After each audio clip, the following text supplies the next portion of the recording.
नमस्कार व्यूअर्स। और आप सब लोग कैसे हैं? आशा करती हूँ आप सब लोग अच्छे होंगे, स्वस्थ होंगे और मेरा शिव पुराण का पाठ अवश्य देखते होंगे। तो सबसे पहले हम जान लेते हैं कि कल तक हमने कहाँ तक पढ़ा था।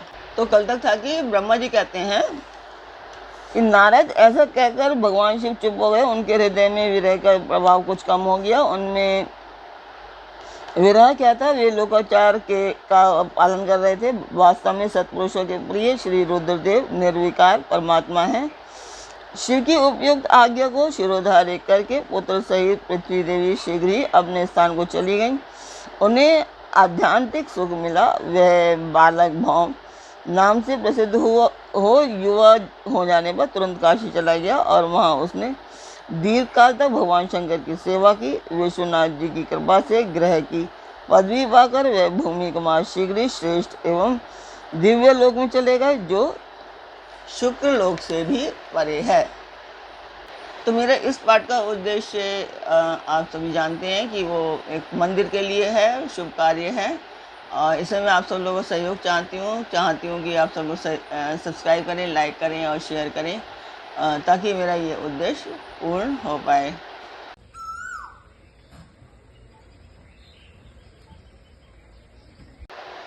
तो मंदिर की वीडियो आपने देखी, आपको मेरा पाठ कैसा लगता है कमेंट बॉक्स में अवश्य बताया कीजिए।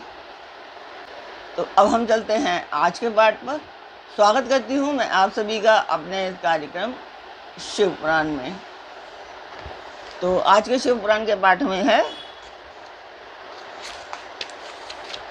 कि भगवान शिव का गंगावतरण तीर्थ में तपस्या के लिए आना, हिमवान द्वारा उनका स्वागत, पूजन और स्तवन तथा भगवान शिव की आज्ञा के अनुसार उनका उस स्थान पर दूसरों को न जाने देने की व्यवस्था करना। तो ब्रह्मा जी कहते हैं, नारद हिमवान की पुत्री लोक पूजित शक्ति स्वरूपा पार्वती हिमालय के घर में आकर रहने लगी। जब उनकी अवस्था 8 वर्ष की हो गई तब सती के विरह की कातर हुए शंभु को उनके जन्म का समाचार मिला। नारद उस अद्भुत बालिका पार्वती को हृदय में रखकर वे मन ही मन बड़े आनंद का अनुभव करने लगे। इसी बीच लौकिक गति का आश्रय ले शंभु ने अपने मन को एकाग्र करने के लिए तप करने का विचार किया। नंदी आदि कुछ शांत पार्षदों को साथ ले वे हिमालय के उत्तम शिखर पर गंगावतार नामक तीर्थ पर चले गए।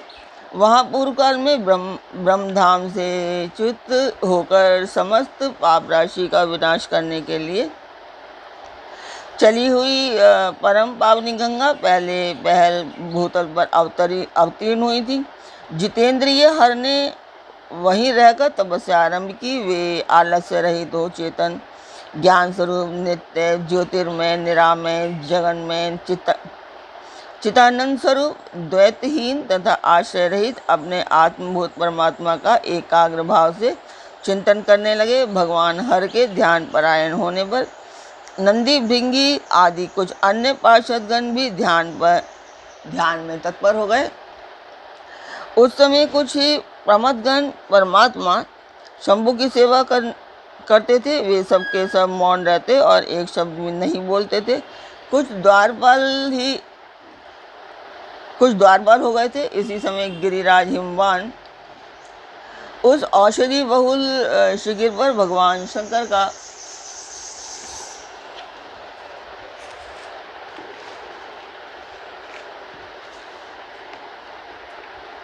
शुभागमन सुनकर उनके प्रति आदर की भावना से वहां गए। आकर सेवकों सहित गिरिराज ने भगवान रुद्र को प्रणाम किया, उनकी पूजा की और अत्यंत प्रसन्न हो हाथ जोड़ उनका सुंदर स्तवन किया। फिर हिमालय ने कहा, प्रभु मेरे सौभाग्य का उदय हुआ है जो आप यहाँ पधारे हैं। आपने मुझे सनात कर दिया। क्यों न हो, महात्माओं ने ये ठीक ही कहा है।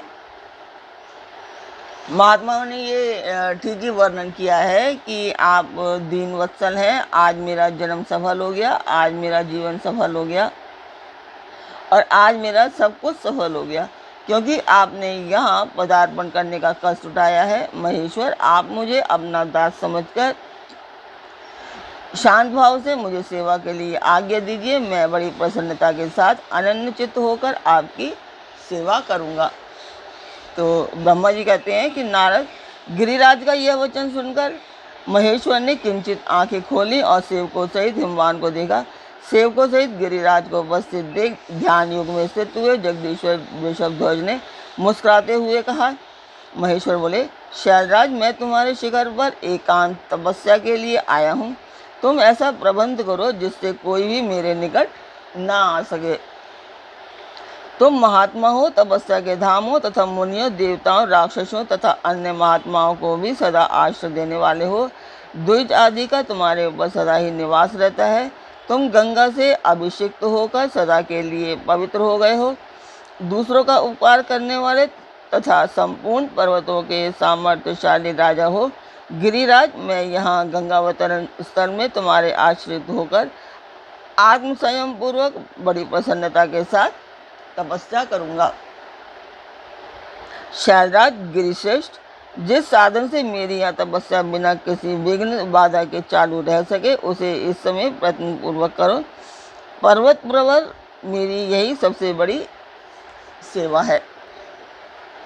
तुम अपने घर जाओ और मैंने जो कुछ भी कहा है उसका उत्तम प्रीति से यत्न पूर्वक प्रबंध करो। ब्रह्मा जी कहते हैं, नारद, ऐसा कहकर सृष्टिकर्ता जगदीश्वर भगवान शंभु चुप हो गए। उस समय गिरिराज ने शंभु से प्रेम पूर्वक यह बात कही। जगन्नाथ परमेश्वर, आज मैंने अपने प्रदेश में स्थित हुए आपका स्वागत पूर्वक पूजन किया है। यही मेरे लिए महान सौभाग्य की बात है। अब आपसे और क्या प्रार्थना करूं?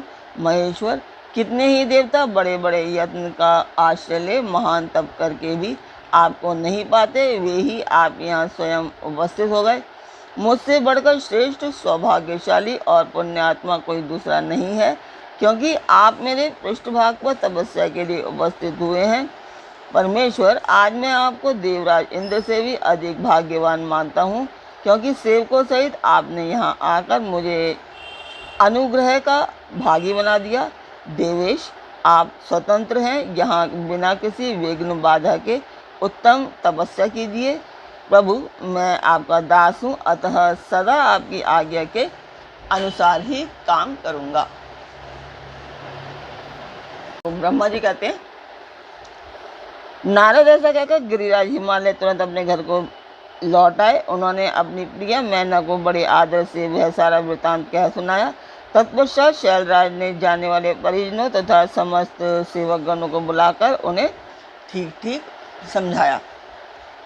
हिमालय बोले, आज से कोई भी गंगावतरण नामक स्थान में, जो मेरे पृष्ठ भाग्य में ही है, मेरी आज्ञा मानकर ना जाए। यह मैं सच्ची बात कहता हूँ। यदि कोई वहाँ जाएगा तो उस महादुष्ट को मैं विशेष दंड दूंगा। मुने, इस प्रकार अपने समस्त गणों को शीघ्र ही नियंत्रित करके हिमवान ने विघ्न निवारण के लिए जो सुंदर प्रयत्न किया वह तुम्हें मैं बताता हूँ, सुनो। तो जो आगे बताएंगे ब्रह्मा जी, वो हम कल पढ़ेंगे या उसके आगे। तो आज का पाठ मैं यहीं पर पूर्ण करती हूँ। तो कल फिर मिलेंगे एक नए पाठ में, एक नई उमंग, एक नई तरंग के साथ। तब तक के लिए आज्ञा दीजिए। ओम नमः शिवाय।